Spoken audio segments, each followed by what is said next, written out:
Buenos días a todos, bienvenidos el día de hoy a nuestra tertulia. Ok. Tenemos como invitado especial al ingeniero Emilio Azud, quien nos va a hablar sobre las tendencias actuales en el mundo en relación con los hidrocarburos. Han sucedido cosas en los últimos meses que han golpeado duro esta industria, temas de geopolítica muy delicados, digámoslo así. Y él es un experto, ya lo hemos tenido en el colegio en ocasiones anteriores, es muy buen amigo nuestro, muy generoso con el colegio.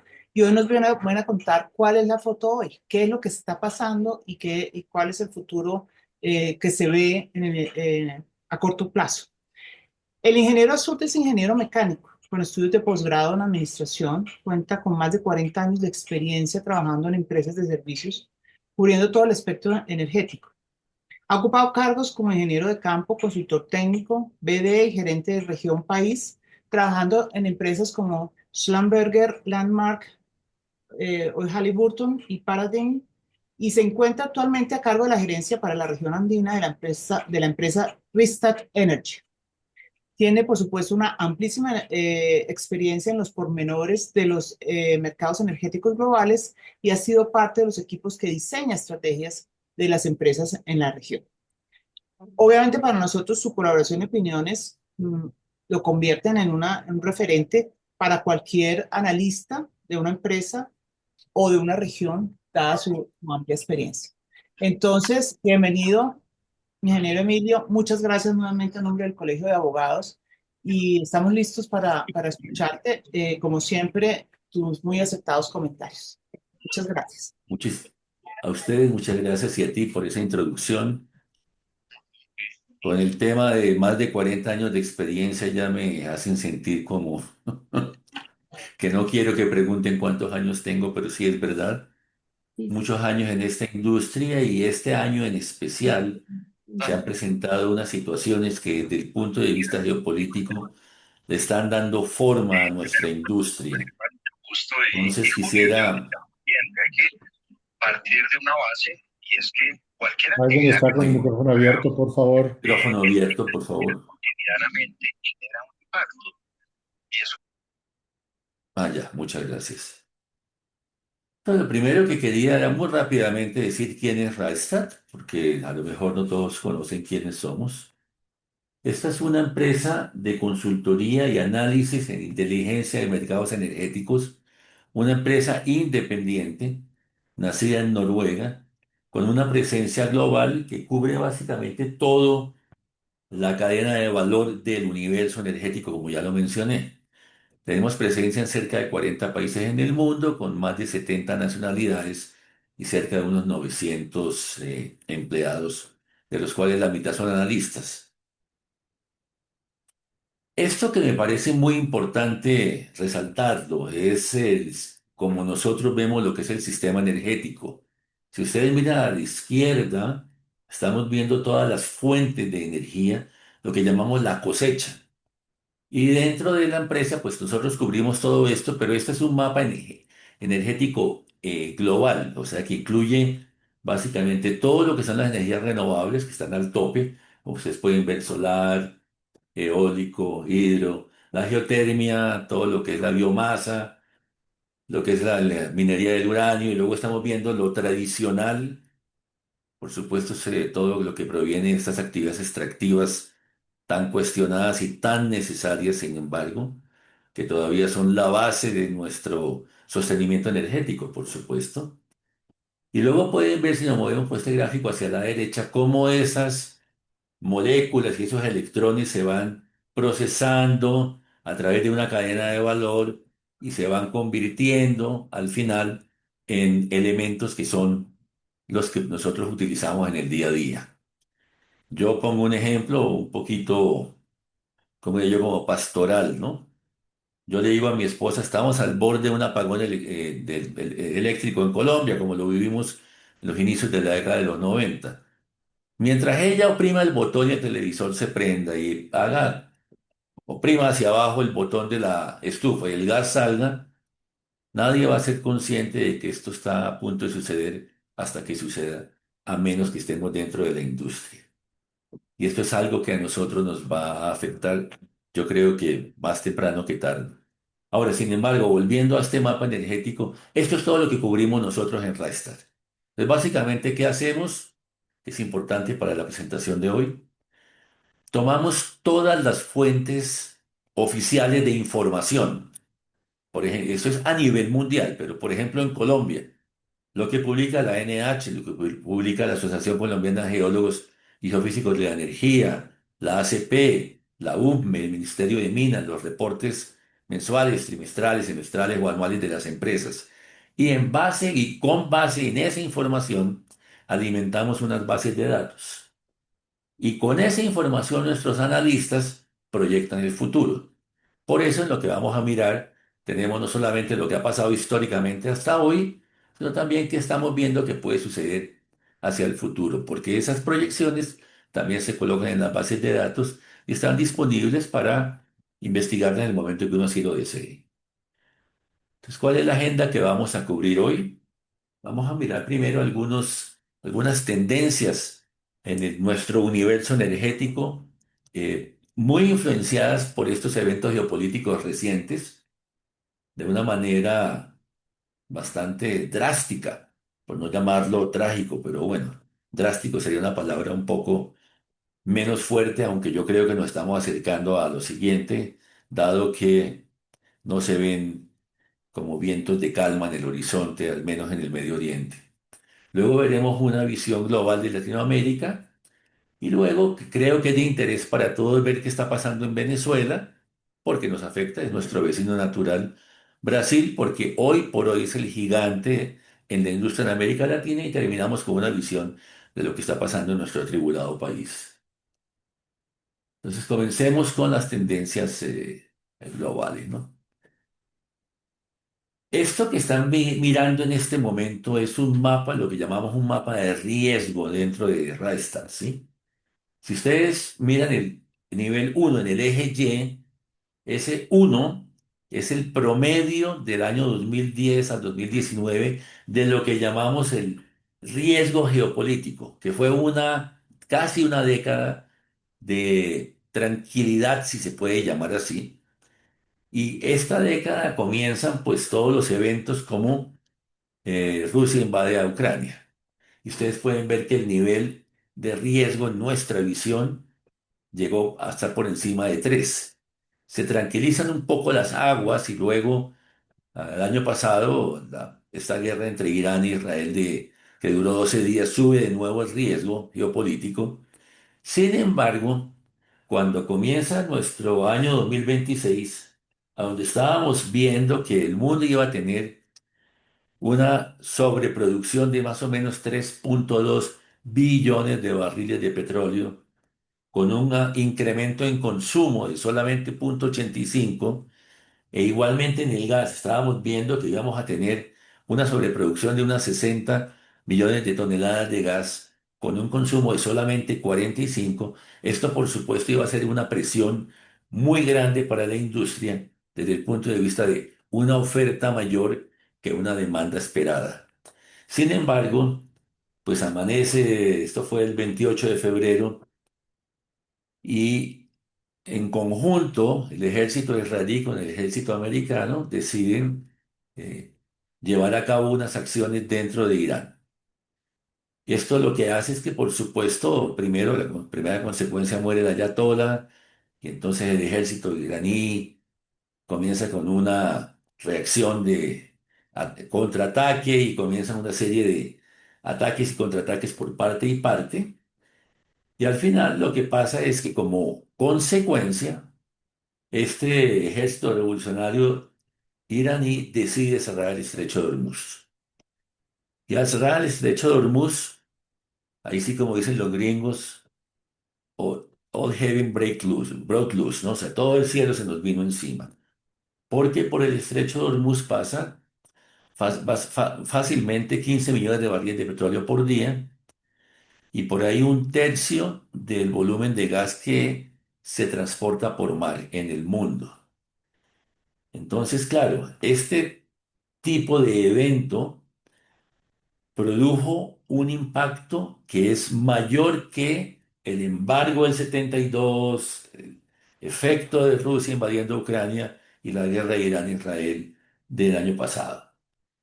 Entonces, nos queda la opción ahora, o le queda la opción al mundo en el Medio Oriente, de usar su pipeline, su oleoducto, que los árabes construyeron no hace mucho tiempo atrás, que comienza en Yambú, en el estrecho de Hormuz, y termina en Fujairah, en el canal de Suez. Sin embargo, recordemos que el canal de Suez al final colinda con Yemen, y en Yemen también están estas guerrillas, los hutíes que están haciendo de las suyas en este momento, atacando cualquier barco que tenga algo que ver con Israel.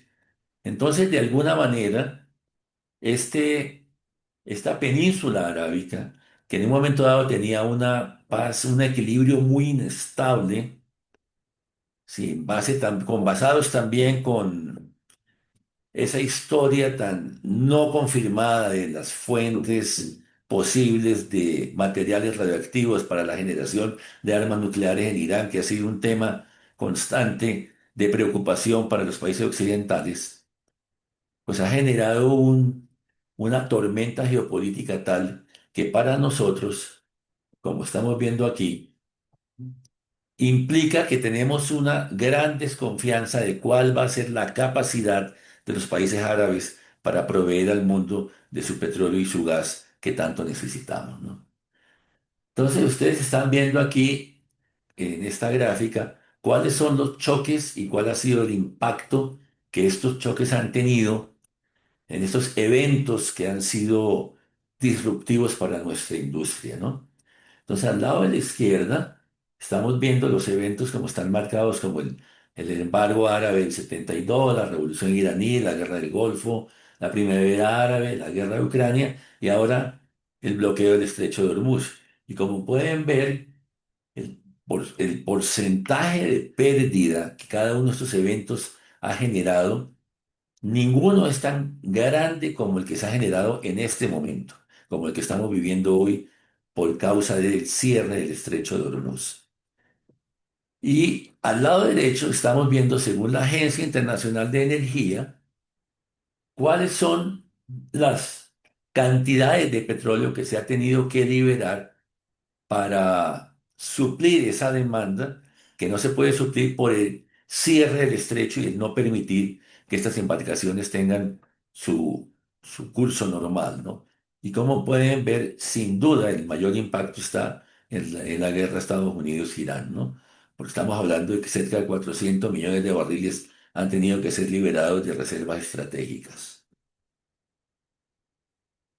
Esta es una gráfica un poco compleja, pero básicamente lo que nos está diciendo es cuál es la variable que tenemos que tener en cuenta, cuál es la razón y cuál es el impacto que tiene. Y básicamente, sin ir muy lejos, no vamos a mirarla completa, no tiene mucho sentido, es demasiado densa, pero si ustedes miran, en la primera línea está la fragmentación geopolítica.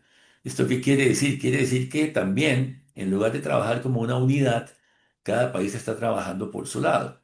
Y un ejemplo claro de esto es la salida de los Emiratos Árabes del grupo OPEP y el grupo OPEP Plus, ¿no? Ustedes saben que la OPEP se forma y con el paso de los años, 7 u 8 países más se suman y se genera lo que se llama el OPEP Plus, que por eso uno muchas veces ve OPEP y OPEP Plus y no sabe exactamente a qué se refiere.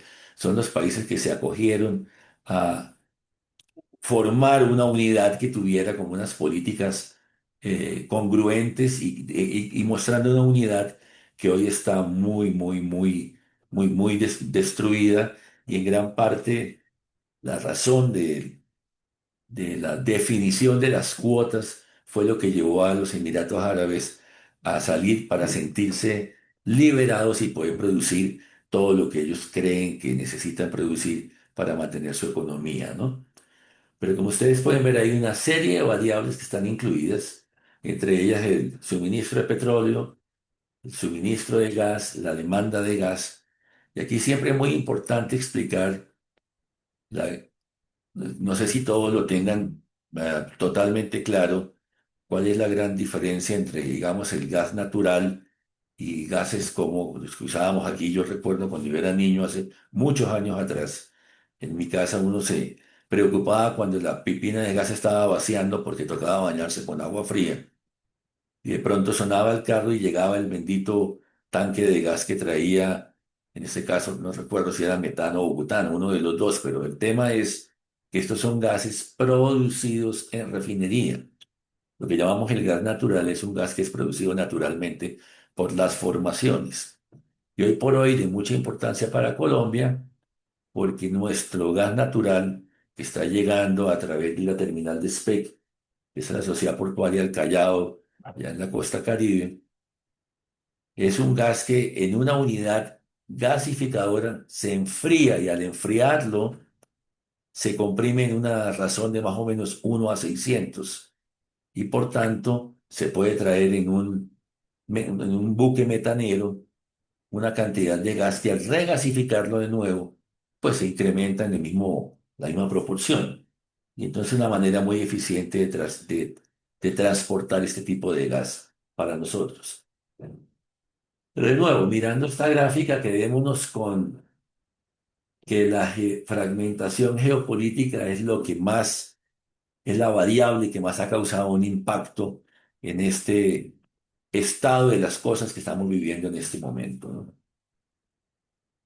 Ahora, ¿qué es lo que estamos mostrando aquí? Este precio geopolítico que se está pagando, este precio, perdón, como consecuencia de la situación geopolítica que están pagando los países del Medio Oriente, quiere decir que ahora hay una especie de premio, una especie de valor extra que se le puede sumar al precio del barril cuando proviene de estos lugares por el simple riesgo que ya vimos que a nivel político no logran suplir o corregir las falencias y los problemas que se presentan y por tanto esto se convierte en que en cualquier momento tengo una acción más violenta que implica atacar un país a otro y por ende el equilibrio geopolítico está muy roto.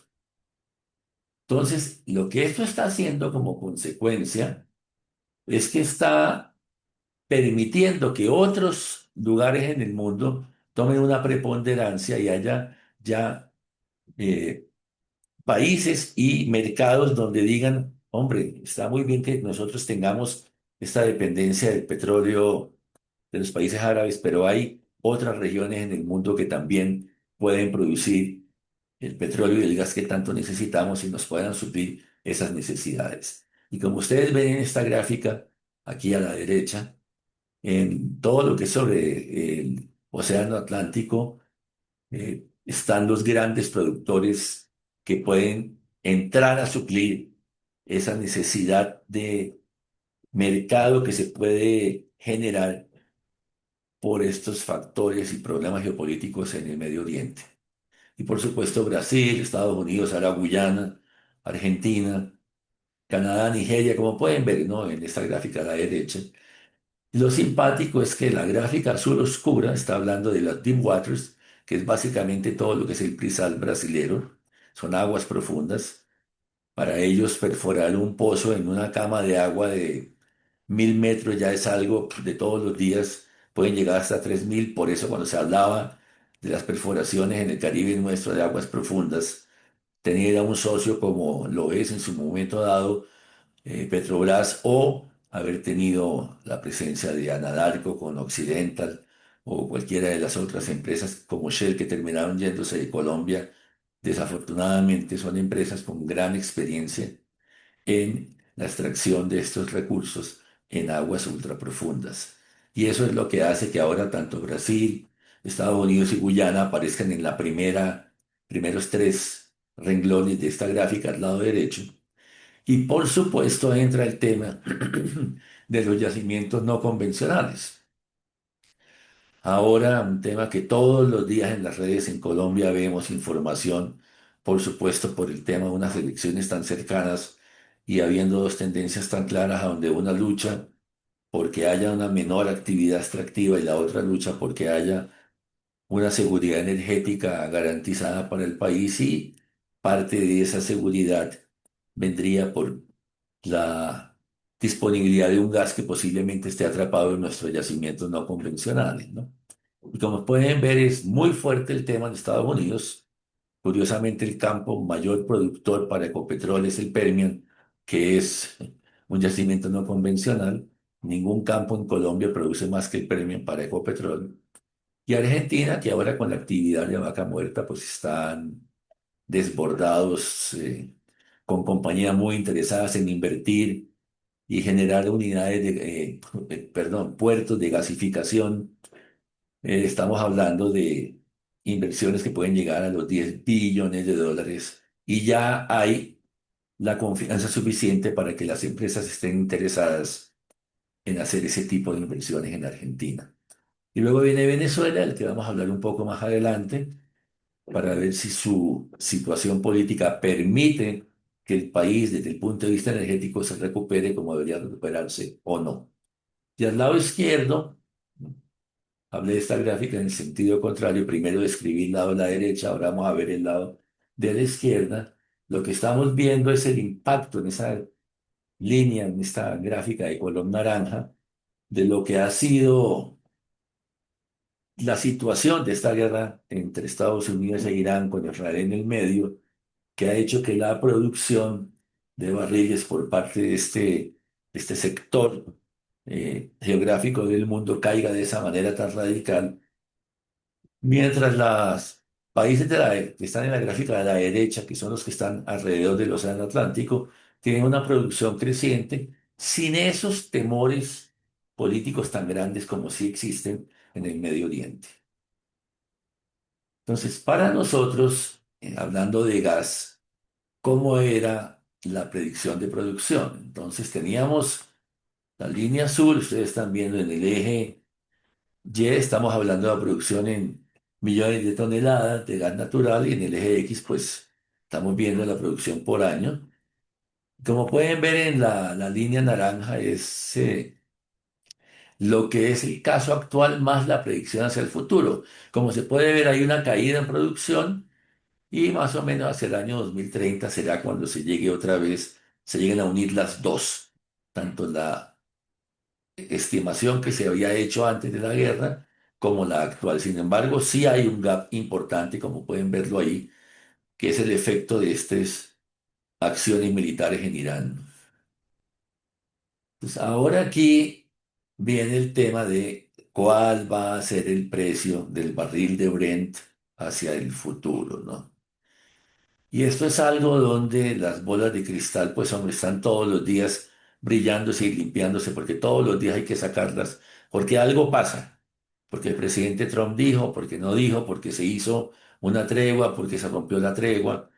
Y entonces los precios del petróleo van a estar, o ya están directamente impactados por estos eventos. Y como pueden ver aquí, tenemos básicamente tres casos. La línea azul gruesa sería el caso base cuando, digamos, a partir de que se arreglen si ya se hubiesen arreglado los problemas, ¿cuál sería nuestra predicción de precios hacia el futuro? Perdón, esa es la línea azul punteada. La línea azul sólida es lo que ahora creemos que es lo que puede pasar. Y la naranja es lo que sucedería si no se llega a una tregua pronto. Y es lo que básicamente está comenzando a suceder, que se anuncia una tregua y se rompe, se anuncia, se rompe. Y por eso es que es tan difícil estimar.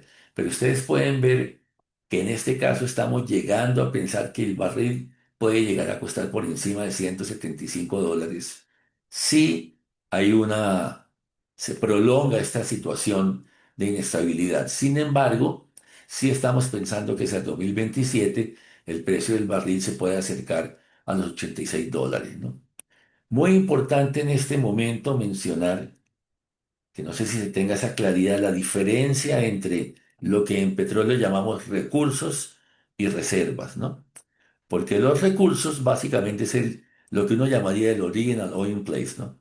Ese es un número que se estima y es un número que va a estar ahí permanente, ese no va a cambiar.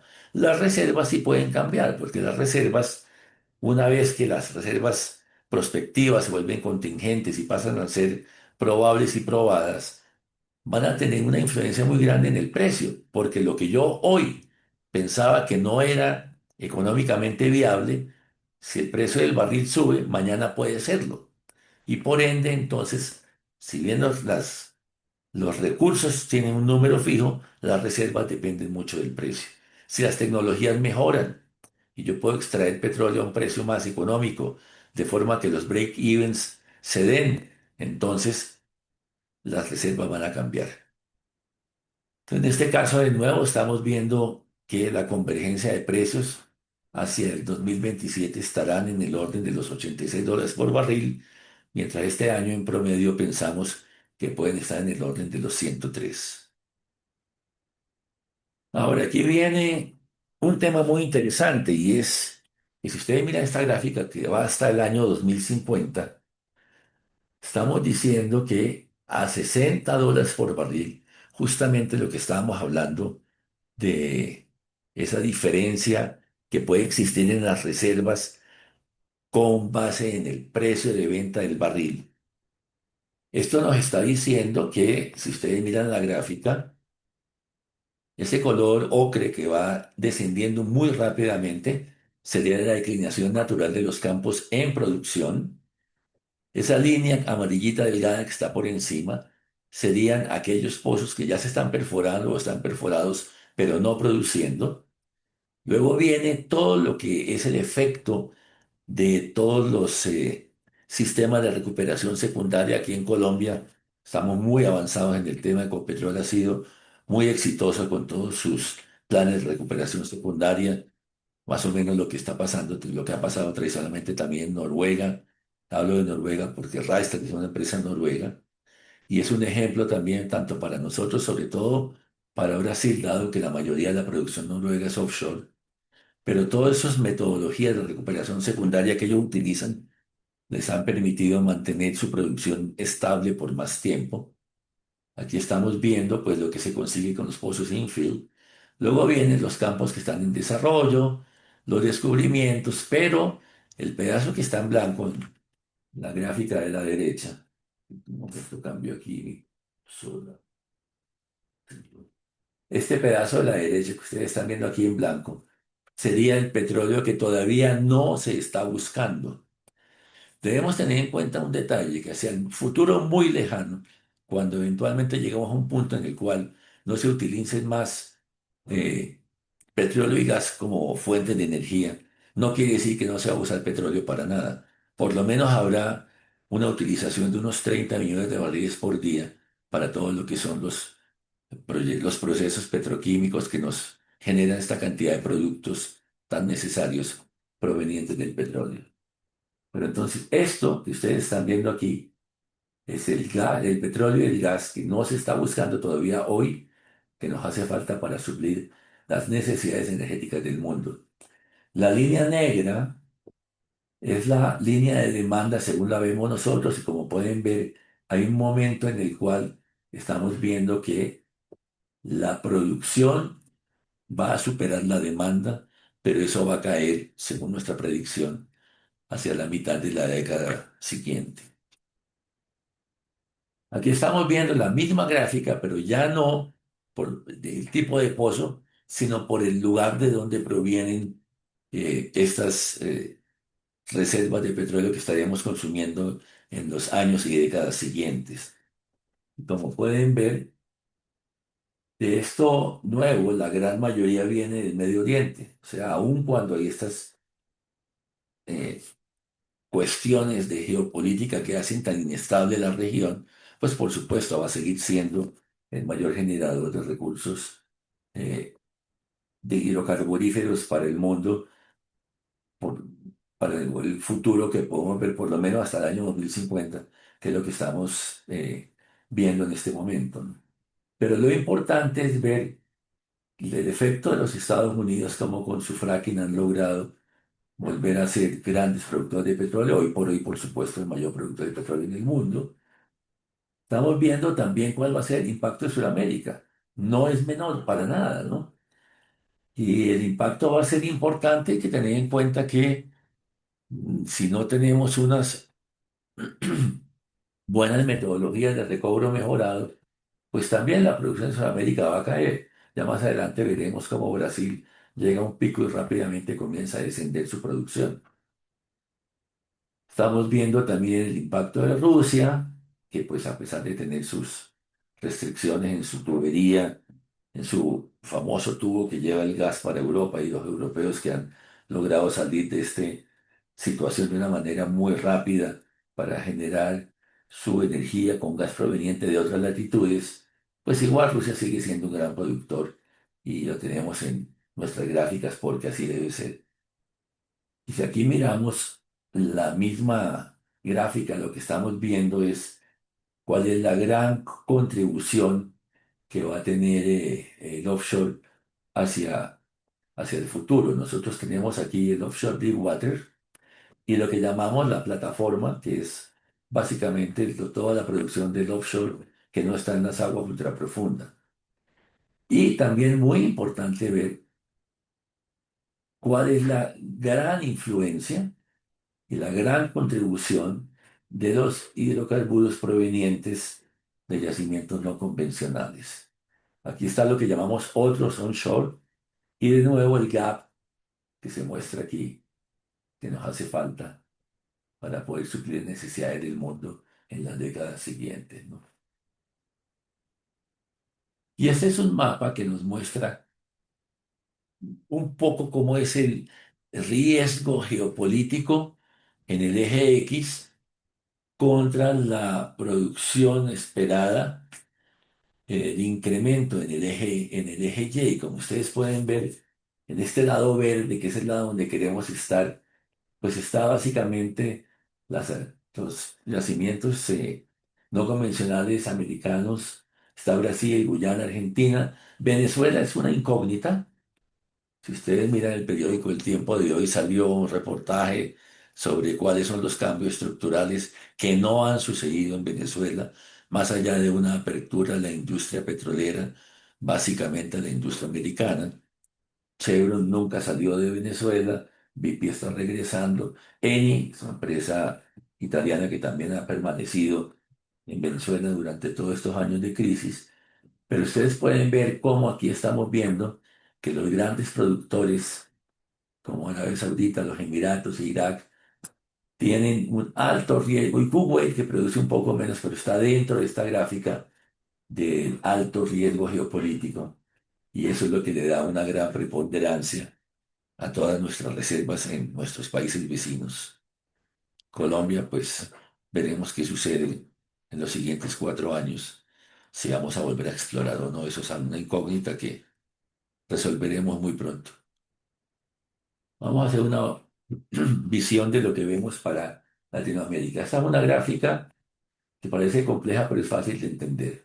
Si ustedes miran en el eje Y, el punto cero es el punto de equilibrio. La línea negra fuerte es la demanda.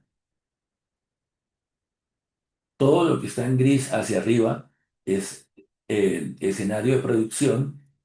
Lo que está en rojo es cuando la demanda está por encima de la línea de producción y por ende somos importadores. Puede ser el caso de Chile o el caso de Perú. Estamos hablando de aceite, ¿no? Aceite.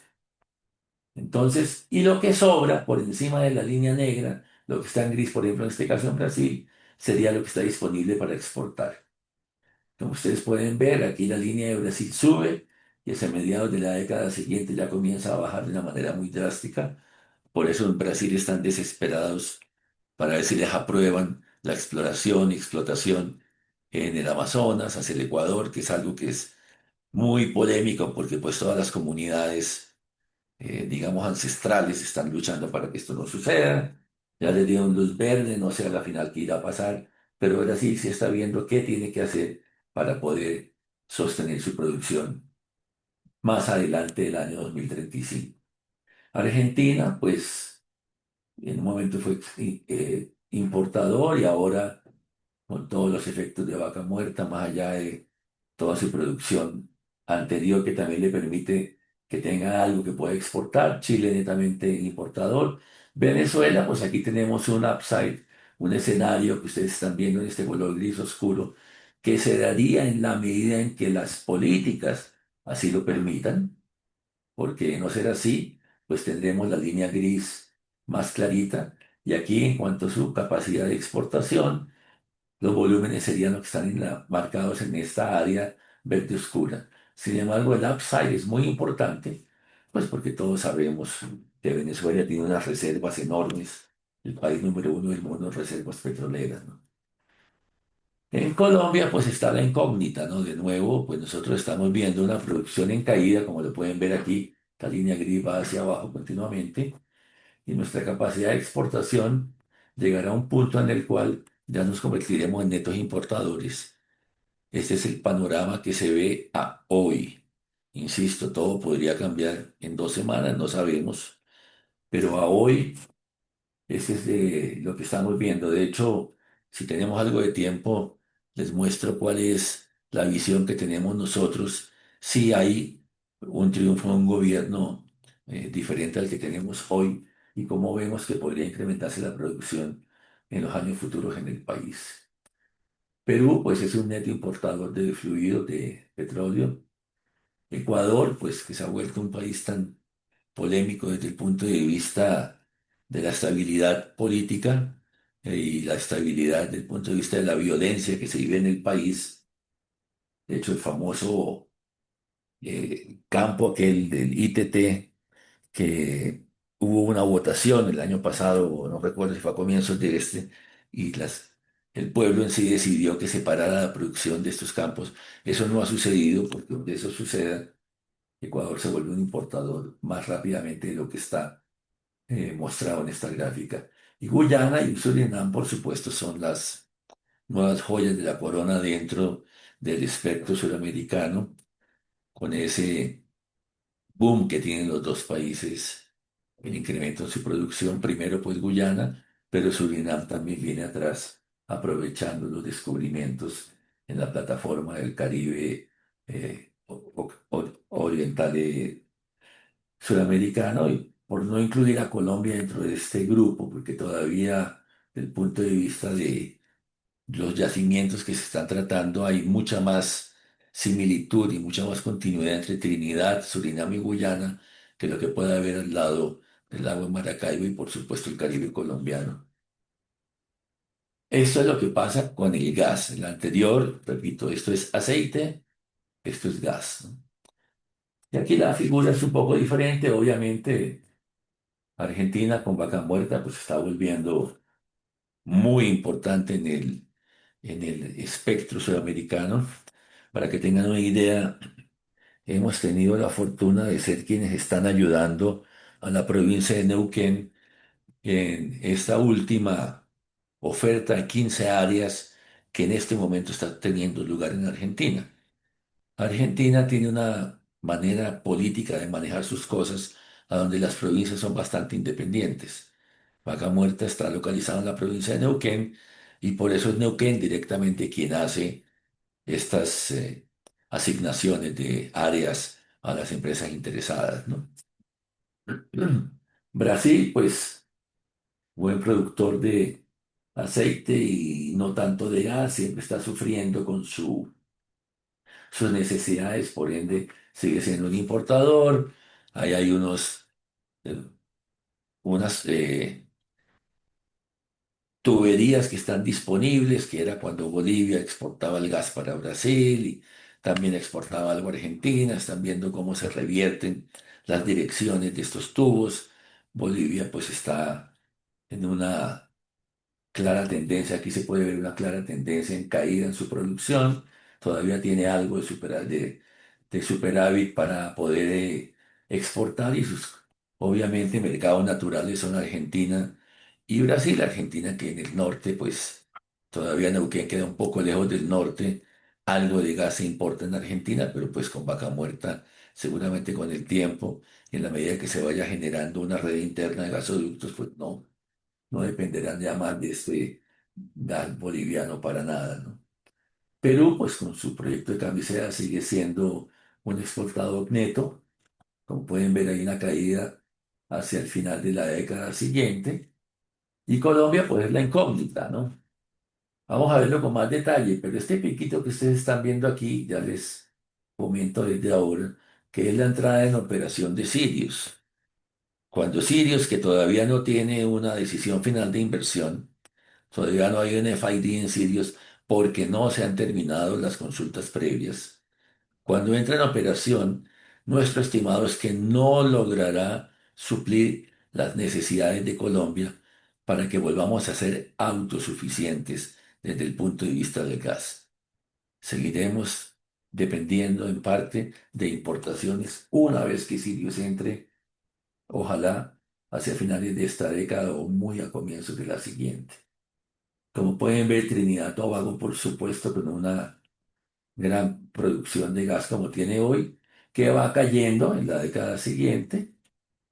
Y tenemos, bueno, aquí no hemos incluido todavía a Surinam y a Guyana, que deberían de estar, pero simplemente tenemos a Trinidad por el gran producción que tiene en Guyana y Surinam porque están muy en sus comienzos, ¿no? O sea, ellos el impacto lo están teniendo ahorita y lo van a tener en la siguiente década y media sin ninguna duda. Ahora, habiendo dicho esto, si miramos a la izquierda, estamos viendo aceite, a la derecha estamos viendo gas. Y como pueden ver, hasta el año 2030 no nos metimos hasta el 40, donde hay caídas muy fuertes, como ya lo vimos en la gráfica anterior, de producción en países como, por ejemplo, Brasil, que aquí está en crecimiento. Mire, por parte de mi vida eh, profesional en este mundo petróleo y gas lo pasé en Brasil. Y cuando yo vivía en Brasil hacia el año 2000, en el año 1985, 88 estaba viviendo en Brasil y luego por las diferentes funciones que desempeñé, viajé con mucha frecuencia. Brasil era un país que no producía más de 700.000 barriles de petróleo en la década de los 80 a los 90, ¿sí? Hoy por hoy está, nosotros miramos en esta gráfica, está en el orden de los tres y pico, y la expectativa es que se acerque a los 5 millones en algún momento hacia comienzos de la década siguiente para luego comenzar a caer. Pero bueno, está en franco crecimiento, y aquí ustedes pueden ver cómo es la expectativa para los diferentes países hacia el futuro, hacia el final de esta década. Tenemos a Venezuela posiblemente incrementando producción si las situaciones, si la geopolítica en Venezuela se puede manejar de la manera como se espera que se maneje. Y luego tenemos la producción de países como Guyana y como Trinidad y como Surinam, que están también aquí viendo cómo su producción comienza a incrementar y van a tener un impacto cuando se mira en conjunto la región que es Sudamérica y el Caribe. Y en gas, pues por supuesto, la gran joya de la corona, pues Vaca Muerta, con un incremento muy importante para Argentina, que entre otras ya está en negociaciones para posiblemente tener su primera planta gasificadora que les permita exportar gas natural hacia otras geografías diferentes a la región. Y tenemos los demás países, como pueden ver aquí, con algún incremento, otros con una caída clara hacia el final de la década. Entre ellos, pues aquí tenemos a Trinidad que está muy bien, Brasil incrementando no mucho, Venezuela, como ya dije, no lo sabemos. Tenemos México también con una caída constante, si bien últimamente la presidenta ha hablado de pronto trabajar en sus yacimientos no convencionales, luego que habían dicho que no, ahora están diciendo que sí, y esto demuestra que cuando la necesidad aparece, las políticas tienen que seguir a la necesidad y no lo contrario, ¿no? Y bueno, Guyana y Trinidad, como ya vemos aquí, con un crecimiento pequeño hacia el final de la década, desde el punto de vista de gas, que entre otras, es también importante mencionar que cuando uno tiene en sus manos un yacimiento en el cual, como un subproducto, puede salir un condensado o algo de gas, pero mi principal objetivo es la producción de aceite, yo sacrifico posiblemente ese gas por tener más aceite. O sea, lo que me refiero es que a nivel refinería, cuando yo llevo el producto que sale del pozo, yo puedo tomar la decisión de qué es lo que quiero. Entonces, si tengo esa gran ventaja que tengo condensado en producción, condensado es muy apreciado porque tiene un buen precio de toma y un buen precio de venta a los productos provenientes de los condensados. eh, Puedo tomar esa decisión de conservarlo y procesarlo, o yo estoy más en el medio en que quiero producir más aceite y entonces sacrifico un poco ese gas que viene húmedo, que ese es una expresión muy curiosa como uno habla de gas seco y gas húmedo. Gas seco es cuando yo básicamente tengo un yacimiento que es gas en el subsuelo, es gas en superficie. Ustedes recuerden que cuando hablamos del subsuelo, bueno, Colombia, que tiene una situación muy curiosa, a diferencia de otros países en la región, desde el punto de vista de mediciones, porque nosotros medimos la superficie en metros. Entonces la latitud y la longitud en la superficie del país se mide en metros. 00 son las coordenadas de la catedral de Primada en Bogotá. Y si yo digo que estoy en 100.000, son 100 kilómetros hacia el oriente y 100 hacia el norte, pero los pozos se miden en pies. Es un caso muy curioso. Eso es un poco la influencia americana. Esto solamente sucede en Venezuela, en Colombia, en Perú, en Ecuador, pero Brasil y Argentina miden sus profundidades en metros.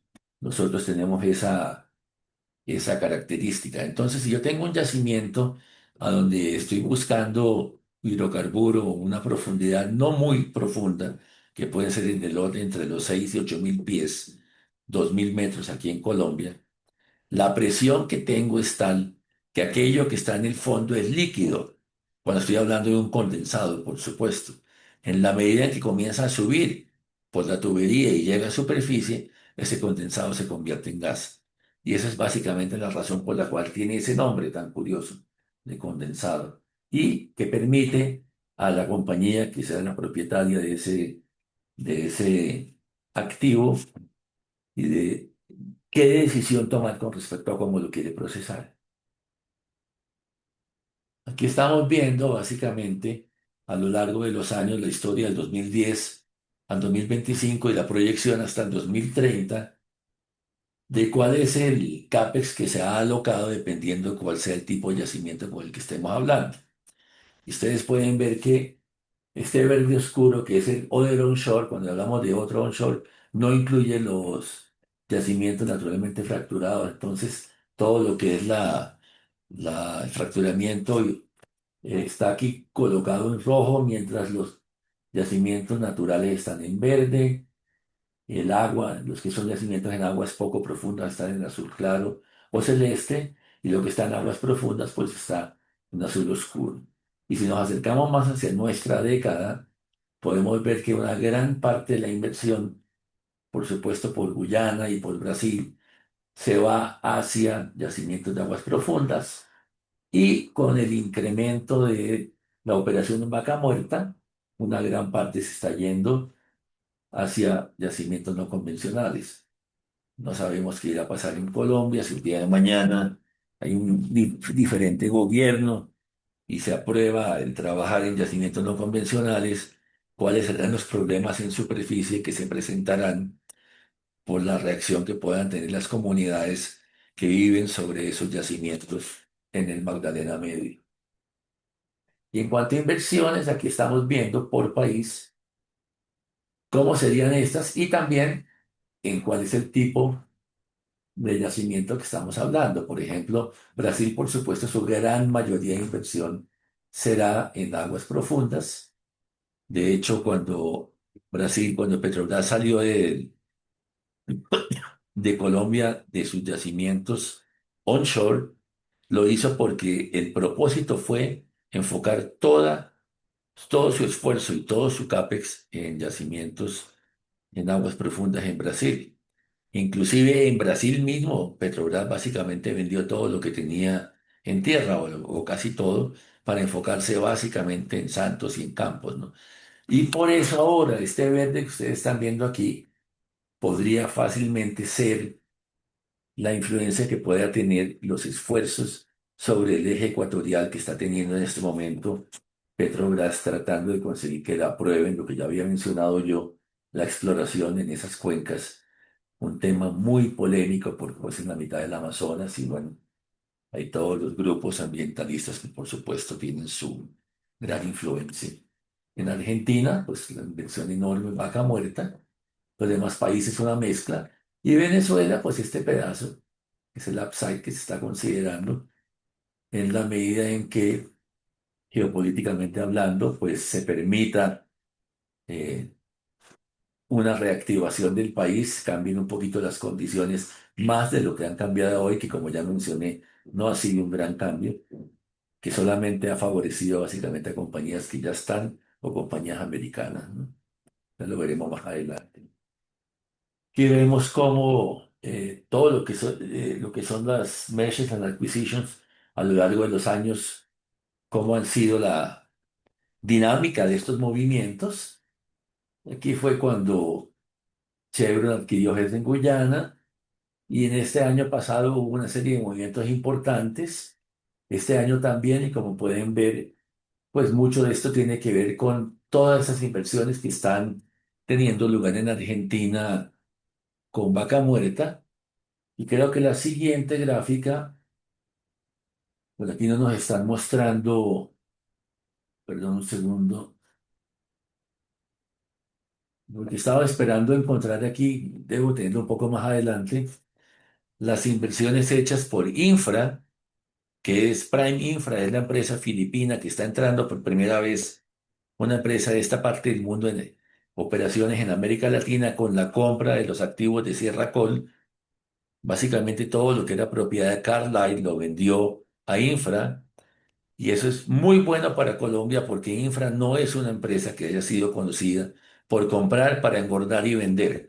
Ellos compran para quedarse.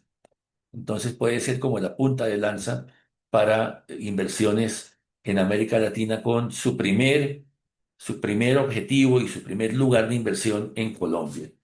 Y por supuesto la novela pues de entre Parex y Geopark a ver quién se quedaba con los activos de frontera en Colombia, que a la final pues terminó quedándose Parex con ellos, ya lo veremos más adelante.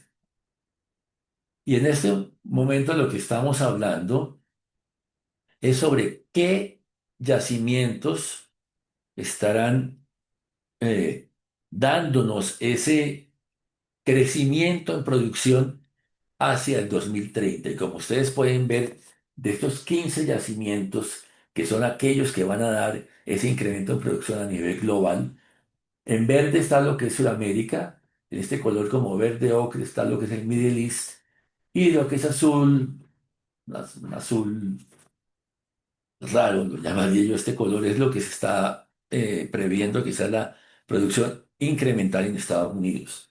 Y como pueden ver, mucho es en América Latina. Tenemos por supuesto, Brasil, Argentina, como ya nombramos, tenemos a Guyana, tenemos a Surinam y tenemos a Trinidad. O sea, la verdad, mucho de lo que viene en producción incremental será consecuencia de lo que está sucediendo en Sudamérica.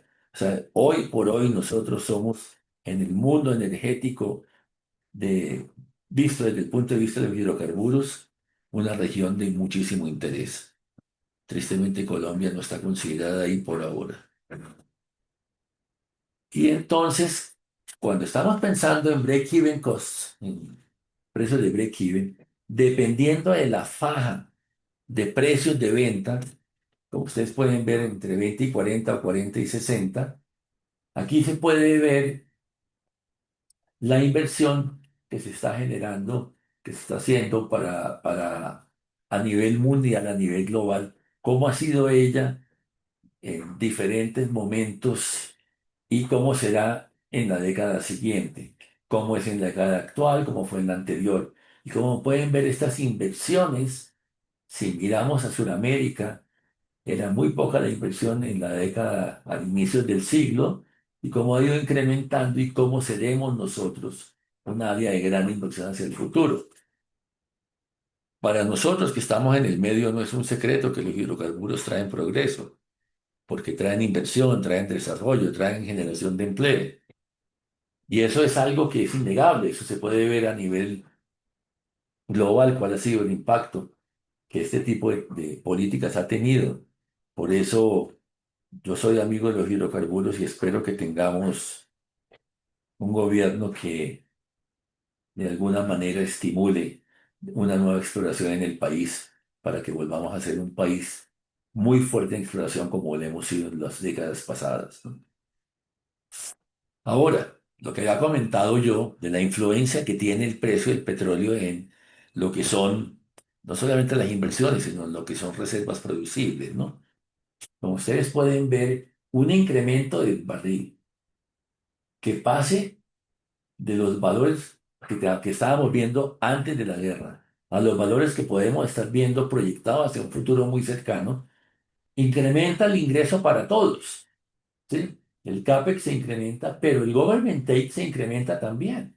Ustedes pueden ver cuál sería para, para la región de Sudamérica el incremento en el government take está en el orden de 43 billones de dólares. O sea, esto estamos hablando de unas cantidades de dinero muy importantes que entran a las arcas de los países, incluido Colombia, que es lo que algunas personas no logran entender, que nuestra mayor fuente de divisas e ingresos es el petróleo.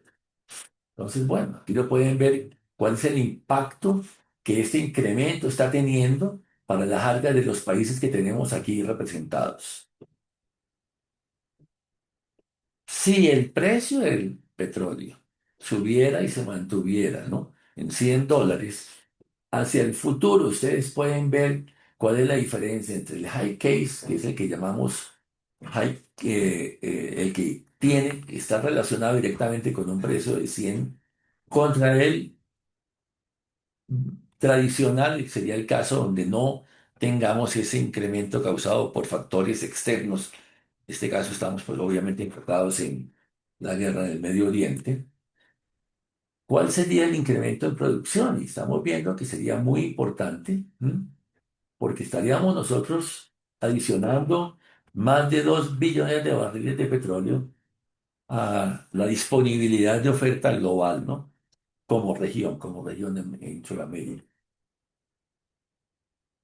Y bueno, otra vez a mí me causa cierta tristeza cuando hablamos de esto, no incluir a Colombia en esto, pero de nuevo, los desarrollos en Brasil, Guyana y Surinam representan la fuente de ese upside que estamos viendo nosotros en producción hacia el futuro, ¿no? Todo causado por estas actividades en las aguas ultraprofundas en estos tres países, ¿no? Voy un poquito rápido que se nos va pasando el tiempo. Y aquí hay una muestra muy rápida de lo que ha implicado y ha significado para Argentina Vaca Muerta. Ustedes miren aquí a la izquierda esta gráfica, en la parte oscura, esta proyección de producción en Argentina se parece mucho a la que hoy tenemos nosotros, una caída permanente de producción. Sin embargo, entra Vaca Muerta y el panorama cambia completamente. Y la rata de crecimiento año a año en este espacio que la tenemos vista aquí, en este cuadro, ha sido fenomenal.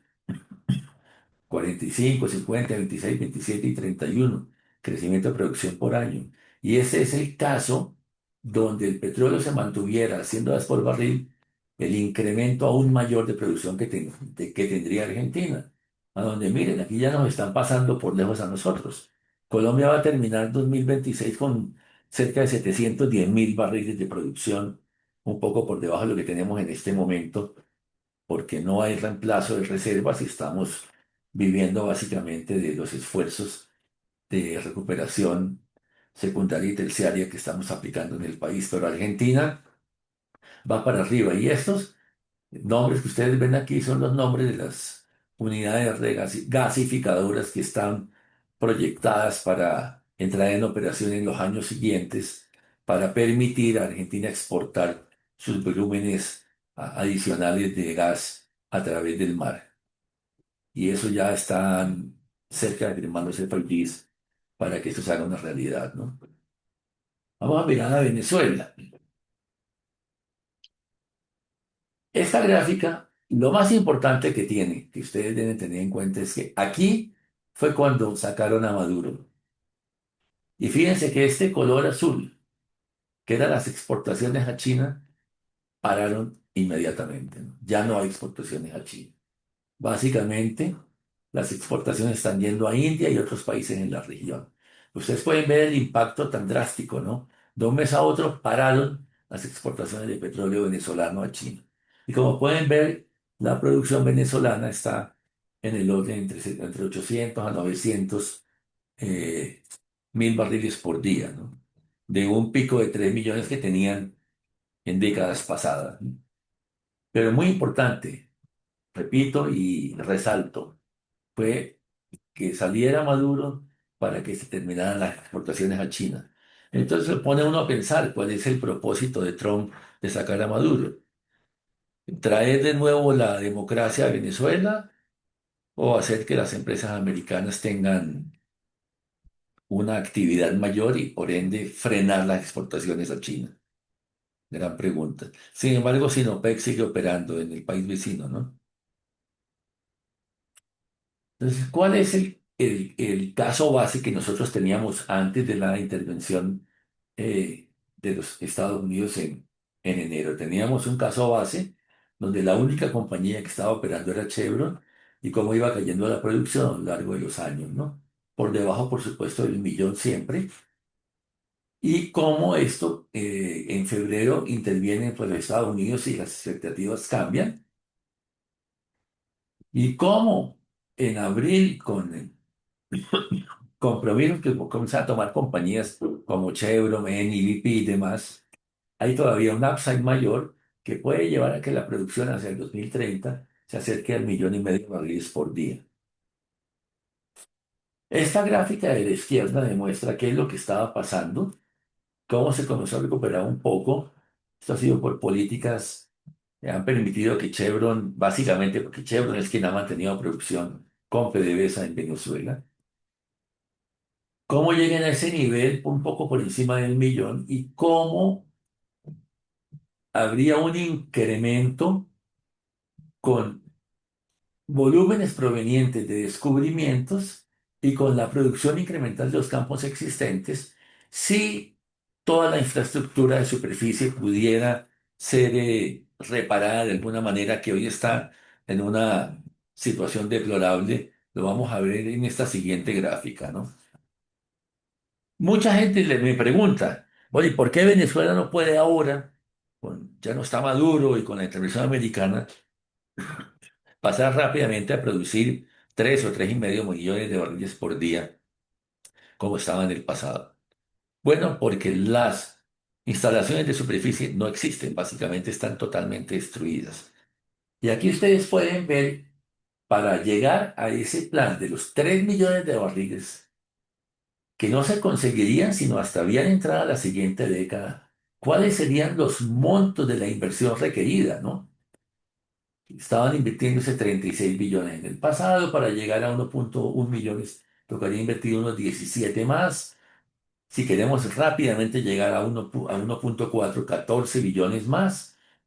En los comienzos de la década siguiente, para llegar a los 2 millones, 30 millones más. Y para poder llegar a los 3 millones, otros inversión de 75 billones adicionales, lo cual haría que la inversión total sería del orden de 183 billones de barriles para poder llegar a en el 2040 producir de vuelta 3 millones de barriles. O sea, que es que la gente piensa, los que no estamos como ustedes, como yo, en el medio, que eso es como una llave que se abre y se cierra. No hay tal. La inversión para llegar a esos montos es una inversión fenomenal. Aquí simplemente estamos mirando un poco lo que yo estaba comentando antes, ¿no? Los yacimientos gasíferos en el Caribe Oriental tienen que ver más con Guyana, Surinam, Trinidad, Venezuela, mientras nosotros estamos muy lejos, ¿no? No estamos cubiertos por esta dinámica que tienen estos yacimientos en estos países. Entonces, Guyana y Surinam son los que van a verse más favorecidos con esta producción que va a ser muy importante, que irá cayendo hacia la década de los 40, 50, ¿no? Pero esta área del mundo, esta parte oriental del Caribe, está para grandes cosas. Son países que están, por supuesto, incentivando la inversión extranjera. El Chevron, Exxon y las otras compañías que están invirtiendo en estos países lo están haciendo con, con toda la apertura política y con todas las ventajas que se les pueden otorgar para que esta producción sea realidad, ¿no? Miramos rápidamente el caso de Brasil y ustedes pueden ver que lo que son los proyectos sancionados a lo largo de los últimos 15 años y especialmente en estos últimos tres ha ido cayendo, ¿no? Entonces, los recursos que se han ido adicionando gracias a aquellos decisiones finales de inversión que se toman, estos últimos 3 años ha estado bastante lenta la cosa, ¿no? En Brasil, con una actividad que, con una decisiones de inversión final en caída, como pueden ver en esta gráfica, y es lo que hace que la columna en total caiga, ¿no? Y esto es decisiones políticas y porque los nuevos descubrimientos no se dan. Brasil básicamente está viviendo de lo que se ha descubierto en el, en las aguas ultraprofundas y por eso de nuevo ese énfasis en encontrar nuevos yacimientos, posiblemente en el onshore también, ¿no? Y esta es una gráfica muy dura cuando uno habla con los brasileños, ¿no? La línea roja es la demanda y la gráfica gris es la oferta. Como ustedes pueden ver, hacia mediados de la década pasada se llegó al momento en el cual Brasil comenzó a ser un país exportador porque tenía una producción mayor que su demanda. Va a seguir creciendo, perdón. Esto es historia, de aquí en adelante es forecast. Y hacia el 2033 la producción comienza un rápido declive. Y eso va a ser así si no logran aprobar los proyectos que hemos mencionado, sobre todo los del Ecuador, los de la línea ecuatoriana en el Amazonas, y si no se logra mantener la producción, como sí lo ha logrado Noruega en sus campos ya existentes, que llevan años de producción, y eso haría que Brasil se convierta en un importador neto, ¿no? Y esto es lo que estaba mencionando yo. Si ustedes ven la gráfica de producción de Noruega, ha sido un país que a través de siempre están en rondas continuas de exploración y son muy ágiles y muy hábiles en sus metodologías de producción a través de inyección de agua, inyección de gas, vapor. Entonces ellos, todas esas metodologías de recuperación secundaria lo hacen muy bien y por eso se ha mantenido muy bien Noruega y se prevé que se siga manteniendo sin una caída importante en su producción. Brasil estamos viendo un incremento, pero es porque eso es la curva natural de sus yacimientos. Como vimos en la gráfica pasada, hacia el 2033, 2034 comenzarán a haber una caída importante. Estados Unidos pues tiene de esta gráfica que muestra el decline natural de sus campos, inclusive el Permian ya comienza a llegar a un punto de pico y allá están trabajando muy fuerte para seguir buscando yacimientos aledaños al Permian que tengan una dinámica similar y el Reino Unido sí viene en una franca caída, pero miren cómo Noruega ha logrado mantener su producción a lo largo de los años. Esta gráfica es muy compleja y no vamos a dedicarle mucho tiempo, pero lo que sí quiero que miren es, a la izquierda están proyectos en el Mar del Norte, a la derecha están proyectos en el offshore de Brasil. Y hay ciertas similitudes. Esta gráfica, ¿qué es lo que quiere decir? Que si Brasil logra mantener algunos métodos de recuperación y aplica las políticas necesarias, como se hizo en el Mar del Norte, lograría extender un poco más y aplanar, achatar un poco esa curva de decline. Pero a mí lo que más duro me pega como colombiano es mirar los factores de recobro. Ustedes miran que el factor de recobro del 46% es algo fenomenal y el 27% también. Si yo les pregunto a ustedes cuál es el factor de recobro promedio en Colombia, No sé si de pronto tengan la claridad que nosotros estamos posiblemente en el orden de unos 17 o 17,5% como factor de recobro promedio. Eso quiere decir que en la medida en que el precio del barril suba y las técnicas mejoren, podemos extraer más de aquellos recursos que tenemos en el subsuelo y de pronto sea más económico eso que encontrar algo nuevo, que por supuesto también es muy importante que lo hagamos. Pero es duro para uno como petrolero pensar que Brasil tiene unos factores de recobro que son 10% mayor que los nuestros. O sea que aquí se ha hecho muy bien, pero se puede hacer todavía mejor. Ahora, son yacimientos diferentes, obviamente, ¿no?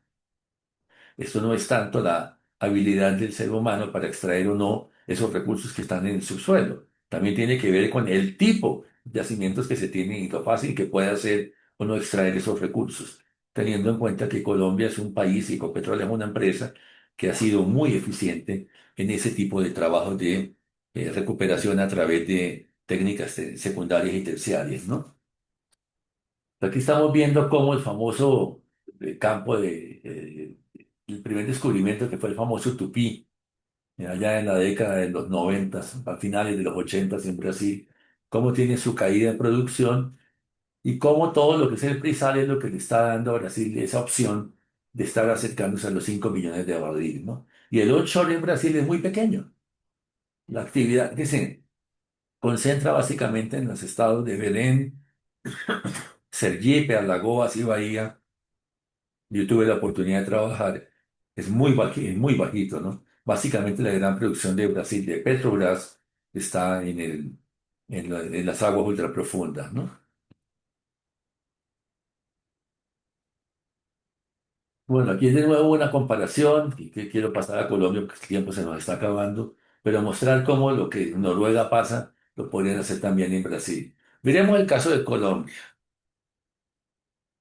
De alguna manera, como un poco triste, pues ver qué es lo que se nos viene hacia el futuro, ¿no?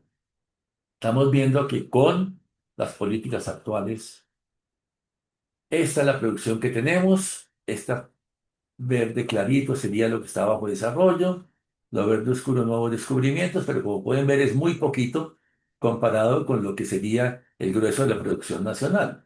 Y eso es lo que tenemos hoy, esa es la visión de hoy. Y aquí lo que podemos ver es el gran resultado que ha tenido Ecopetrol con sus metodología de recuperación secundaria.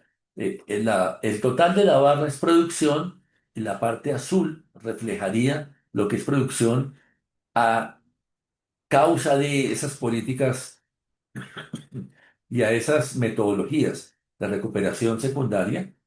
Y la línea, con esta escala aquí a la derecha, lo que nos está mostrando es el incremento de producción gracias a esas tecnologías, ¿no?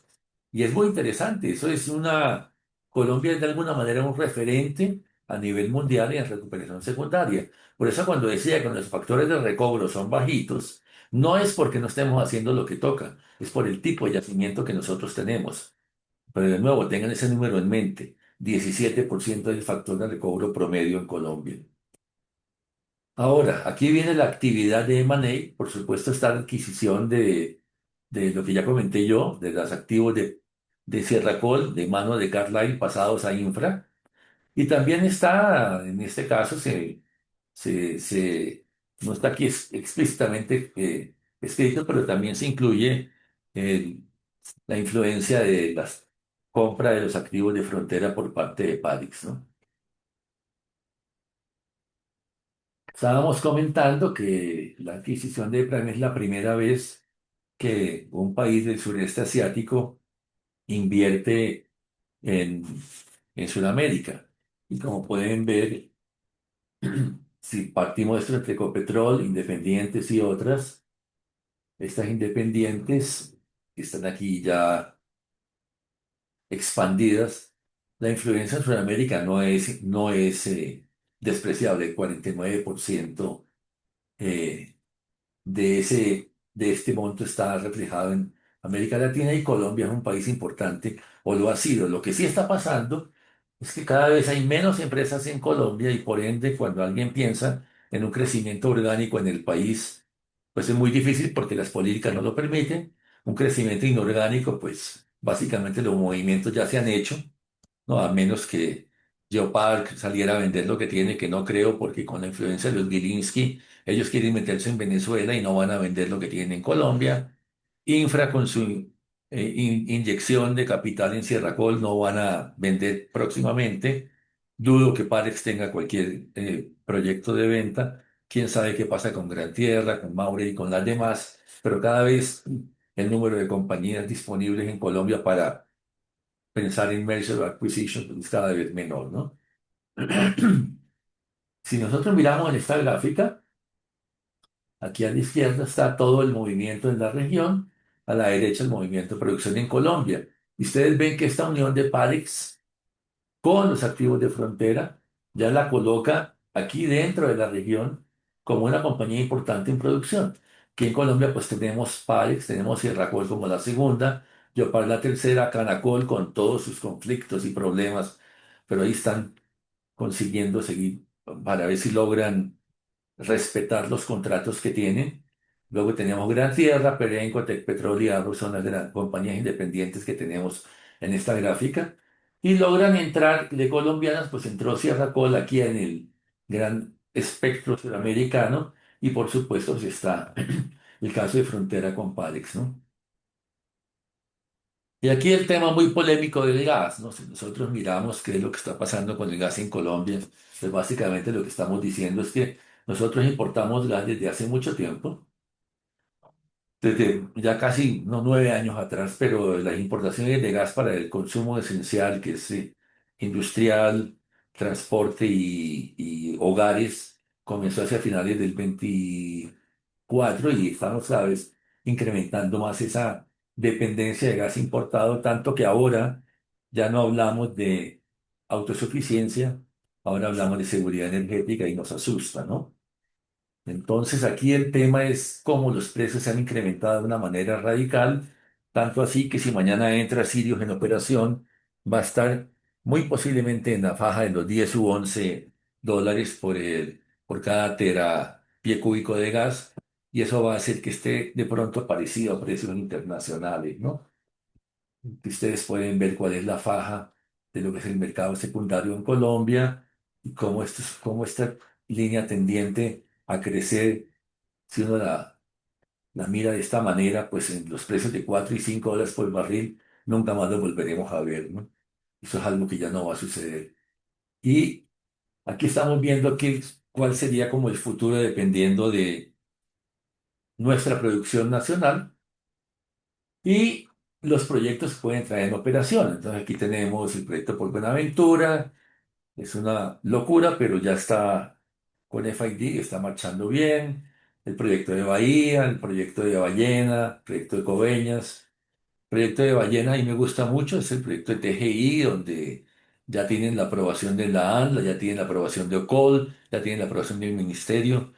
Yo esperaría que próximamente tengamos a TGI trayendo una FCRU, colocándola para conectarse a la línea de Chuchupa Ballenas y poder llenar de nuevo ese gasoducto de TGI que está subutilizado hoy, proyecto de Bahía que está avanzando, el proyecto de Atlántica que está avanzando, y como ustedes pueden ver aquí, de todas maneras en este momento, hacia este sitio, cuando entra en operación posiblemente Sirius, si nosotros no tenemos todos los demás proyectos de importación eh,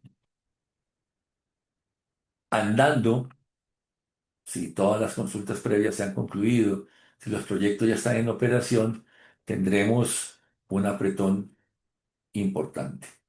Bueno, aquí simplemente estamos hablando de qué es lo que pasa con Copoazú. Copoazú expande un poco, digamos, el área de interés de lo que inicialmente llamábamos Uchuva y que tocó cambiar el nombre a Sirius. Y si esto sigue así su desarrollo, posiblemente los 6 terapias cúbicos de gas de lo que estamos hablando puedan ser un poco mayores.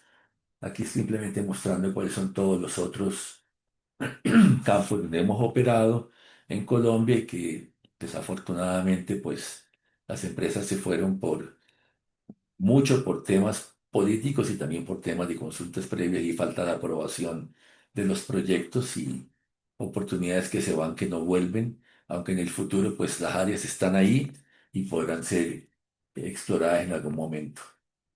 Esta gráfica simplemente para mostrar cómo Colombia, que es el verde, mirándolo desde el comienzo del siglo a hoy, siempre ha sido un país que ha tenido una gran actividad de exploración, ha ido cayendo con el tiempo, por supuesto, estos últimos años cada vez menos. Sin embargo, la actividad de exploración en Colombia ha sido importante y es lo que queremos que vuelva a suceder en un futuro cercano. No así los descubrimientos, no ha habido más actividad que en otros países, pero no hemos tenido esa rata de descubrimientos que digamos que le hagan mérito al esfuerzo exploratorio que el país ha tenido, ¿no? Entonces se ha perforado mucho tradicionalmente, muchos pozos Wildcat, más que en el resto de la región. Los resultados no han sido los mejores. Como pueden ver, Brasil es el país que tiene más resultados eh, positivos en la región y por supuesto pues tenemos ahí Argentina con toda su actividad en vaca muerta, ya la perforación de pozos Wildcat ya es mínima porque ya lo que están haciendo son pozos pues de desarrollo obviamente para sacar adelante sus proyectos, especialmente vaca muerta. Esto era lo último que les quería mostrar, pero tengo quisiera, algo que quiero que vean es, si yo voy a...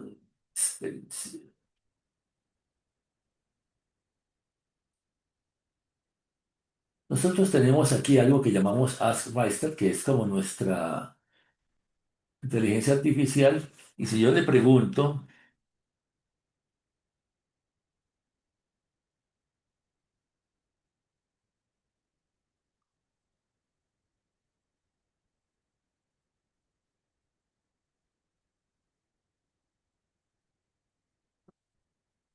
¿cuáles son los precios de gas para Colombia en el futuro? Aquí nos va a comenzar a hacer una exploración. Está tomando los documentos. Esta es una inteligencia artificial dedicada exclusivamente a nuestra base de datos. Aquí no entra información de ningún otro lado y por ende no habrá agentes externos que de alguna manera la puedan poluir, ¿no? ¿Qué nos está diciendo? Que el precio para el 2025 va a estar en el orden de 7,3, para el 2026 9,8 y más hacia adelante vamos a estar en la vecindad de los $9 por barril. Estos precios que teníamos históricos ya no se van a ver nunca más. Entonces, quitémonos esa idea. Mira, los precios de gas están, el forecast está para que estén hacia el valor, hacia 9,8 por millón de BTU y los precios de tierra estarán básicamente en 10 y el long term también sugiere que la estabilidad estará a lo largo de $9 por barril. Entonces, aquí voy a parar. Básicamente, ustedes pueden ver que a nivel gas vamos a tener precios altos. Hay mucha expectativa con Sirius, pero nuestra opinión es que sí, va a entrar, pero los precios van a ser ahí, marginales. Porque una vez que todos estos problemas geopolíticos terminen, lo que estábamos viendo a comienzos de este año, que es una sobreoferta de gas, va a seguir en el mercado y lo que esto va a causar es que el precio internacional tienda a caer, tanto el que es Henry Hub en Estados Unidos, como es el TTF, el Title Transfer en Holanda, van a caer y esto todo va a tener como consecuencia que nuestro gas local tenga unos precios muy parecidos a los internacionales. La diferencia es que será nuestro y dependerá de nosotros y no tendremos que depender de gas traído de fuera. No sé si con esto concluyo esta presentación. Agradezco muchísimo la oportunidad y que me hayan soportado y aguantado durante 1 hora y media. Muchísimas Imagínate, gracias. no, eso estuvo maravilloso. Si tienes un tiempito más que nos regales, no, no muy largo, Claro, para algunas preguntas. por Entonces, fíjate, supuesto, claro que sí. aquí veo en el chat y nos dice, bueno, ingeniera, sus buenos días. ¿Ha tenido usted la posibilidad de reflexionar sobre la importancia de las relaciones binacionales colombo-venezolanas para la producción de fertilizantes y abonos, especialmente la venta de azufre por parte de Reficar a monómeros y el restablecimiento del gasoducto binacional Antonio Ricaurte? Bueno, mira, para nadie es un secreto que bueno, para, de pronto fuera de la industria la gente no cae muy en cuenta que fertilizantes y otros productos químicos provienen del petróleo. La gente no piensa en eso. Nosotros, por supuesto, sí. Esa pregunta específica no tengo la respuesta, pero sí sé que se está mirando con mucho detalle la posibilidad de traer gas a través de ese gasoducto. Ahora, habría que recuperarlo. Hay que tener en cuenta algo muy claro y es que si yo no tengo que ni expandir, ni comprimir, ni volver a expandir el gas, por supuesto tengo un costo mucho menor en el producto final. Entonces, esa es una opción que nunca se ha desechado y que nosotros no desechamos. Ahora, sin embargo, eso requiere una inversión grande en Venezuela y como estaba comentando, la situación política hoy de Venezuela es muy parecida a la que había a comienzos de año. Sigue el chavismo en el poder, no ha habido muestra de querer llevar unas elecciones nuevas. Nomás hay que leer el artículo que salió en el Tiempo hoy. Lo único que se ha conseguido es conseguir Trump su objetivo, parar las exportaciones a China y que las empresas americanas tuvieran una mayor producción y ese petróleo pesado que tanto necesitan ciertas refinerías en Estados Unidos, que están hechas para petróleo pesado, se vaya a Estados Unidos. Entonces, el tema de monómeros no lo sé, no tendría yo la respuesta, pero el tema del gasoducto, por supuesto que está, es una opción muy válida, muy factible, que nosotros en Rastas la consideramos como una posibilidad, pero por supuesto, mientras no tenga lo que llamamos un FID, y FID es indispensable para recuperar la infraestructura de superficie en Venezuela, no lo tenemos considerado como algo con números, Ok. solamente como una opción. Hay otra preguntita aquí que dice, ¿podría enseñarnos en términos energéticos y financieros qué requiere menos energía de capital, la recuperación secundaria, terciaria o el fracking?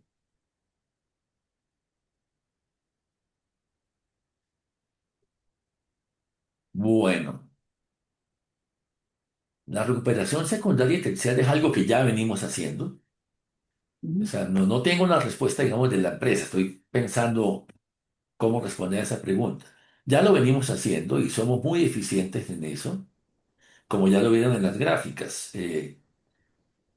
Si ustedes hablan hoy con las directivas de Ecopetrol, hablan de Juan Carlos Hurtado hacia abajo, con Carlos Mauricio en la vicepresidencia de Producción y Exploración, con Julián Lemos en la vicepresidencia de Nuevos Negocios. Para ellos, el foco fundamental hoy debe de ser el reemplazo de reservas. Y si eso implica tener que salir del país y hacer operaciones como la de Brava en Brasil, comprar en otro país, eso lo harán sin ninguna duda. Porque desde el punto de vista de recuperación secundaria están haciendo lo más que se puede. Hay una gran diferencia. La recuperación secundaria serían áreas a donde ya hay una operación. Entonces ya hay unas comunidades que están acostumbradas a ver esa operación. Lo que a nosotros nos preocupa es que el día de mañana, cuando yo hable de fracking, que requiere unas inversiones muy grandes, o sea, el CAPEX del fracking inicial es muy fuerte.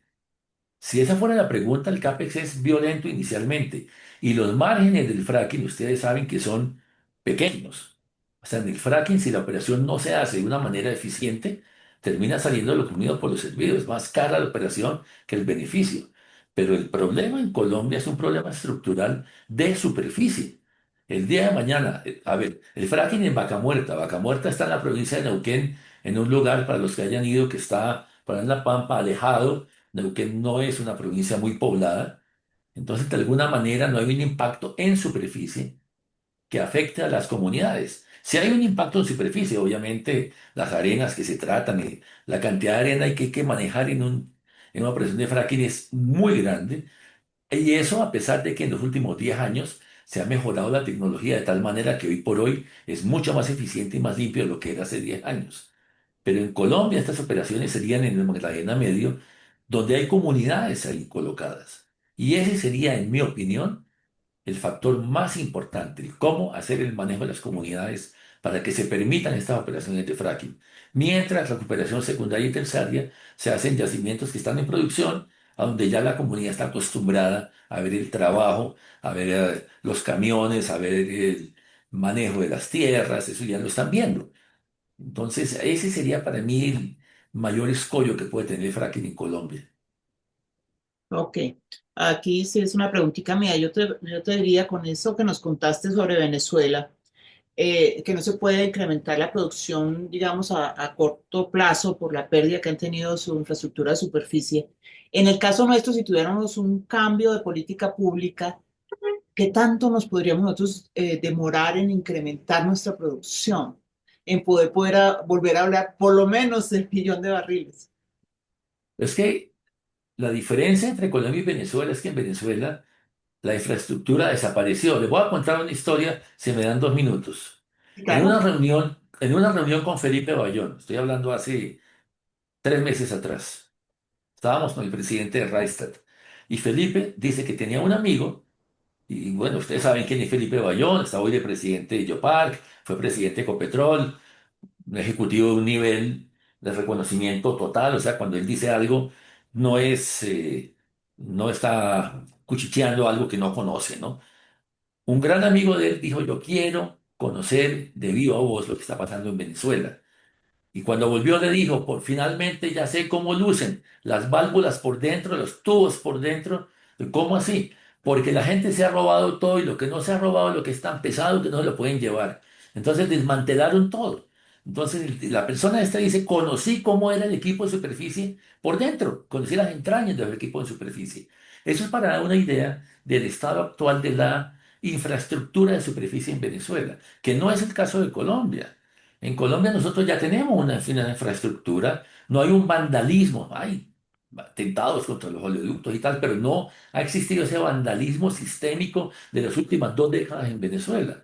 Entonces aquí lo que habría que hacer es, si hay nuevas áreas de exploración, se perforaría de nuevo unos pozos, pero ya tenemos la estructura en el país que permitiría una operación sin esos costos incrementales tan grandes como los vimos para Venezuela. Que cuando yo los vi la primera vez, pensando en 180 billones de dólares de aquí al 2040 para llegar a 3 millones de barriles, wow, es una inversión bien importante. Pero viendo lo que pasó en Argentina, ¿tú crees que con un cambio de gobierno podría ser la recuperación tan rápida como lo que sucedió en Argentina? Claro que ellos se les apareció la Virgen con vaca muerta, clarísimamente que sí. Pero sí podría haber un giro que nos dé un resultado relativamente rápido. Bueno, mira, Vaca Muerta no es tampoco tan reciente. Yo hace 20 años se hablaba de Vaca Muerta y se decía, eso nunca va a suceder. Y Vaca Muerta tenía un proceso de varios años. Y Vaca Muerta está en una región donde la provincia de Neuquén tenía la autonomía de tomar las decisiones y las tomó y las está tomando.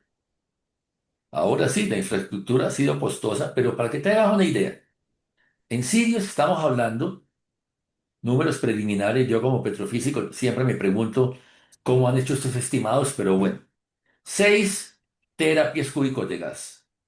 Las estimaciones más pesimistas de Vaca Muerta hablan de 250. 6 en Sirius, 250 en Vaca Muerta. O sea, es otros órdenes de magnitud. ¿Eso qué es lo que hace? Que los inversionistas, cuando ven un ambiente político más amigable en Argentina, se van de cabeza a invertir. Estos 15 estos 15 últimas áreas que nosotros como Rastra estamos ayudando a la provincia de Neuquén a vender como áreas prospectivas dentro de Vaca Muerta, han tenido la acogida ha sido fabulosa, perdón. La acogida ha sido fabulosa porque el ambiente político se da y porque el yacimiento está. Aquí en Sí. Colombia, ¿qué sería lo primero que habría que hacer? Los famosos pozos piloto, otra vez sacar esto y hacerlos, ver qué sucede, ver qué notan, porque por ahora estamos hablando de unos números así un poquito en el aire, lo que yo llamo reservas eh, ni siquiera contingentes, son prospectivas, o sea, estamos asumiendo unos números que creemos que hay, pero hay que ir a perforar y confirmar en realidad in situ lo que creemos que está. Eso sería lo primero. Y eso toma un tiempo. Perforar un pozo toma meses. Perforar 3 o 4 pozos piloto tomaría ya años. O sea, esto sería un proyecto hacia el futuro. Esto va a tomar tiempo. Y luego que las comunidades lo acepten, ¿no? Que el país como tal lo acepte. Bueno, aquí me pregunta, dice, por favor, ¿podría indicarnos los escenarios posibles en caso de iniciar la explotación de la Luna en cuanto a tiempos más cortos y aporte de reservas? Aporte de reservas, no sé, porque es lo que les digo, nosotros no podemos, a ver, no hablo de la luna para los que no conocen, que yo me imagino que todos saben, es posiblemente la formación mayor productora que ha tenido Colombia históricamente, que es la que cruza el Magdalena Medio de lado a lado, es nuestra fuente primaria, primigenia de reservas y de producción para Colombia. Cuando uno le pregunta a los especialistas de Ecopetrol y de Petrobras sobre cuáles son las recursos que se pueden obtener en el Caribe, te dicen entre 28 y 30 terapias cúbicos de gas.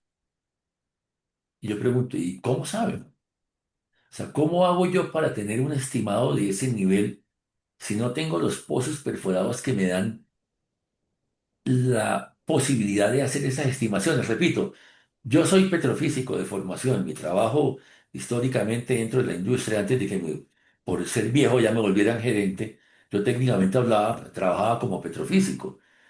Y el petrofísico lo que hace es eso, es evaluar con base en los resultados de los estudios de los pozos, evaluar cuánto es el posible aceite que hay y cuánto se puede recuperar. Entonces, en la Luna, yo no, hay estudios hechos. De hecho, Miguel de Armas, para quien lo conoce, siempre está hablando de las capacidades que tiene Magdalena Medio, inclusive donde estamos nosotros, aquí en Cundinamarca, en Santander, en Boyacá. Y este César, se me va el nombre ahorita, tiene otra empresa también que hace unos estudios muy interesantes. Ellos estiman y dicen, pero no conozco un número como tal. O sea, el valor, como para decir, son tantos billones de barriles, no lo sé. Hay que perforar. Claro, tenemos que mejorar y volver a retrotraer eso Sí, hay que volver los recursos, hay que volverlos reservas. Y sí. los recursos se vuelven reservas en la medida en que perforo y las reservas cambian o no dependiendo de los métodos de extracción y el precio del barril. David, no sé si quieres hacer algún comentario final, alguna intervención.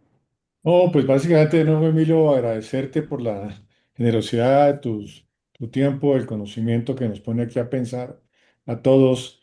Yo hubiera querido, pero va a ser el tema de otro ejercicio, es aprovecharte en el tema de los fertilizantes. El tema de petróleo ya está muy claro aquí, pero yo quiero entender un poco los fertilizantes, porque ahora yo estoy metido en el tema de fertilizantes y me parece interesante ver cómo tenemos unas reservas importantes de roca fosfórica en el país. Estamos importando el 98% de los fertilizantes a un costo extremadamente costoso para nuestros agricultores. Sí, y tenemos como sacar buenos fertilizantes, digamos, amigables con el ambiente aquí en Colombia. Pero es un tema que requiere otro análisis que con el conocimiento que tú tienes, de pronto, este fin de semana que echemos otra jugadita de golf, te lo planteo para que manejemos una presentación de pronto interesante para los mineros de este grupo que somos petroleros y mineros también. Entonces, de nuevo, Emilio, mil y mil Eh, gracias no, por tu David, y disponibilidad. un comentario que me atrevo a hacer y es que también existe la posibilidad de que alguien, aparte de mí, alguien de la empresa, que sea un experto en esos temas, nos pueda dar una charla. Eso yo lo puedo cuadrar y sería una opción, porque sería alguien que, por ejemplo, tenemos una persona en América Latina que es el experto en todo lo que es bioenergía y todo lo que es geotermia. Y si no tenemos alguien de la región que sea experto en el tema fertilizante, sí lo tenemos posiblemente en Perfecto. Noruega, no sé, y podríamos Perfecto. plantear. Y hay un tema interesante, el tema, por ejemplo, Noruega. En el mundo hay 71 millones de toneladas de roca fosfórica de reservas probadas según los Estados Unidos. Y Noruega acaba de encontrar un yacimiento que tiene la misma cantidad, 70.000 millones de toneladas. La Noruega va a ser el futuro productor de roca fosfórica y de fertilizantes que va a llenar Europa de fertilizantes.